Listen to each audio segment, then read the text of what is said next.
Okay, Tamara is a low-budget slasher flick, slasher kind of in a looser sense, about a girl who writes an expose about high school kids taking steroids.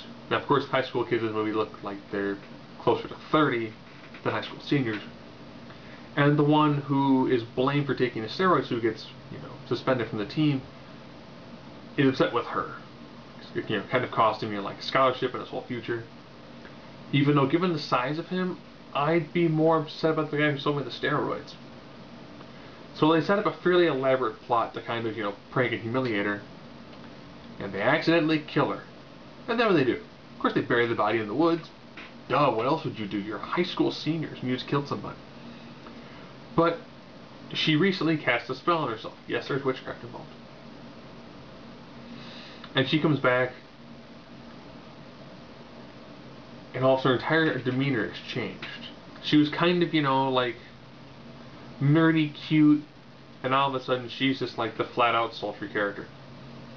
Ironically, it sounds like there's probably nudity, because you have high schoolers partying, and a woman coming back from the dead, dressed to the nines, but there's zero nudity in this movie.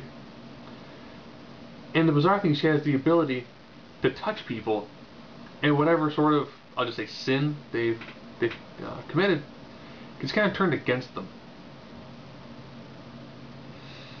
A pair of guys that occasionally drug and rape girls, so therefore, when she touches them, they, in effect, kind of, one becomes the pitcher and the other the catcher. Another girl who's a bulimic, she kind of makes her, eat and eat and eat, so you eat their fingertips. So the kills are kind of on the ironic side, and the effects for the gore go from being pretty okay for being super low budget. The scene where like a guy's arm opens up and like worms come crawling out, and he's coughing up dirt. That's done pretty well. Then other times where it just looks like you can tell they ran low on the budget. All in all, for being a low budget, like direct to video, it did have a release, but it made like $25,000.